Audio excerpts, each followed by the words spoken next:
نحمدہ و نصلی علی رسول الکریم۔ کل آپ کے سامنے درس قرآن حکیم سورہ فاتحہ کی 3 آیات کو پیش کیا گیا تھا۔ آج اس سے اگلی آیت کی طرف ہم بڑھتے ہیں۔ ایاک نعبد و ایاک نستعین، ایاک صرف تیری ہی، نعبد ہم عبادت کرتے ہیں یا بندگی کرتے ہیں، و ایاک اور صرف تجھ ہی سے، نستعین ہم مدد چاہتے ہیں۔ اس کا ترجمہ اب ہم کرتے ہیں۔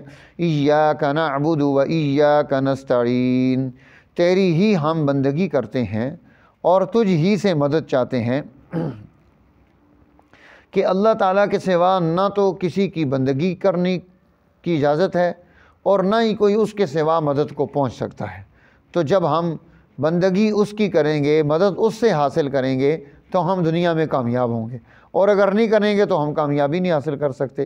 اہدنا الصراط المستقیم، اہدنا ہمیں دکھا یا ہمیں ہدایت دے، الصراط راستہ، المستقیم سیدھا، اہدنا الصراط المستقیم ہمیں سیدھا راستہ دکھا دے۔ صراط الذین انعمت علیہم غیر المغضوب علیہم ولا الضالین، راستہ ان لوگوں کا جن پر تو نے انعام کیا ہے، نہ ان لوگوں کا جن پر تیرا غضب ہوا، اور نہ وہ جو گمراہ ہوئے۔ تو گویا یہاں جو ہے الضالین گمراہ ہیں، المغضوب علیہ جن پر غضب کیا جاتا ہے، اور انعامتا جن پر تو نے انعام کیا ہے۔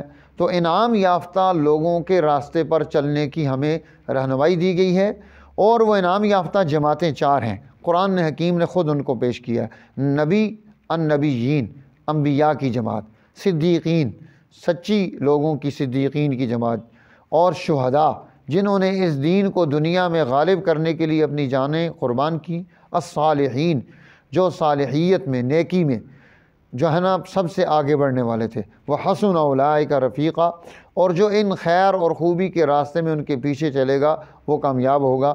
تو گویا اس سورہ مبارکہ کو سورہ شفا بھی کہا جاتا ہے، سورہ دعا بھی کہا جاتا ہے، یہ سورہ اساس بھی ہے، اس میں پورے دین کی بنیاد پیش کی گئی ہے، اور اللہ تعالیٰ نے اس کے اندر خوبیاں اور کمالات رکھے ہیں۔ یہ پورے قرآن کا خلاصہ ہے، اور اس کو پڑھنے سے برکت حاصل ہوتی ہے۔ اس کے بغیر نماز مکمل نہیں ہوتی، اس لیے نماز میں ہر رکعت میں، چاہے وہ فرض ہو یا نفل ہوں یا سنتیں ہوں یا وتر ہوں، اس سورہ مبارکہ کو پڑھنے کا حکم دیا گیا ہے۔ اللہ تعالیٰ ہمیں قرآن حکیم سے محبت نصیب فرمائے۔ شکریہ۔